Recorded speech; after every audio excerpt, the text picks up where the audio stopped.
Hello friends, यह रामधारी गुप्ता खंड first का एक्सरसाइज 9 है।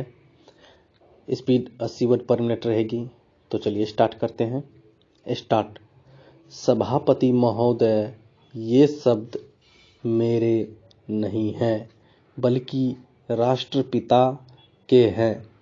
जो लोग आज सरकार में बैठे हुए हैं, क्या वे अपने दिल में सोचेंगे कि यह देशद्रोह शब्द बालकों को अंग्रेजी पढ़ाने के लिए राष्ट्रपिता का कहा हुआ है।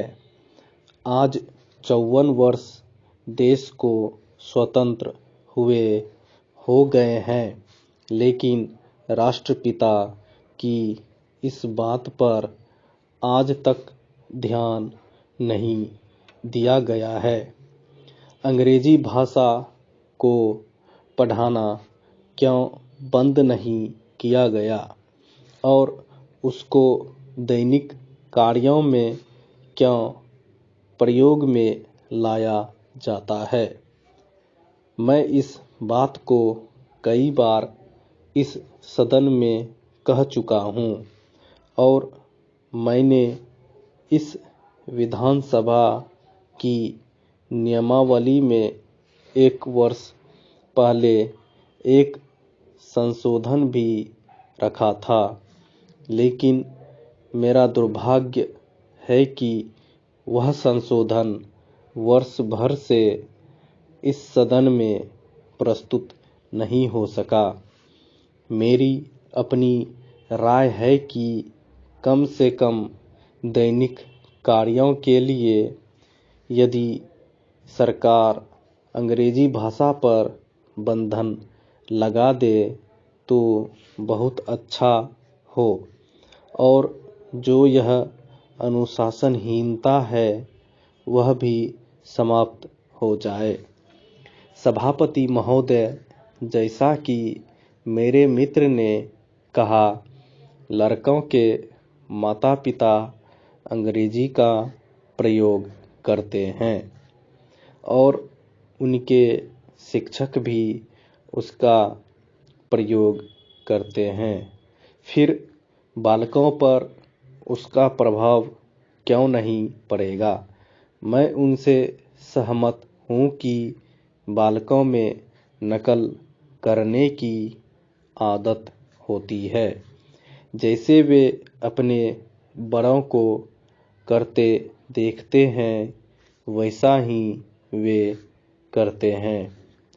अगर हम कोई बुरा काम करेंगे तो उसका प्रभाव बालकों पर अवश्य पड़ेगा। आप देखेंगे कि जिस मनोवृत्ति के माता पिता और शिक्षक होते हैं, उसी प्रकार के बालक भी होते हैं। हम दूसरों को तो परामर्श दे देते हैं, लेकिन स्वयं उस पर अनुपालन नहीं करते। इसके साथ ही साथ हमको शिक्षा प्रणाली की ओर भी ध्यान देना है। शिक्षा के जिन तरीकों को आजकल अपनाया जा रहा है, वे वास्तव में लाभकारी नहीं है। सरकार की ओर से इस प्रकार का आदेश होना चाहिए कि 14 वर्ष तक बालकों को अपनी मातृभाषा में ही शिक्षा दी जाएगी और दैनिक कार्यों में भी अंग्रेजी का प्रयोग नहीं होगा। इस प्रस्ताव में अनेक महत्वपूर्ण बातों की ओर ध्यान दिलाया गया है।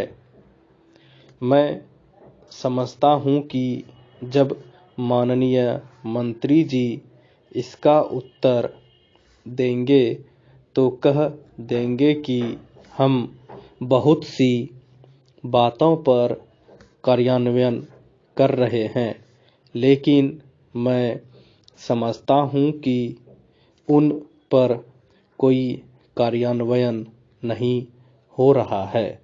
Stop, please like, share and subscribe करें।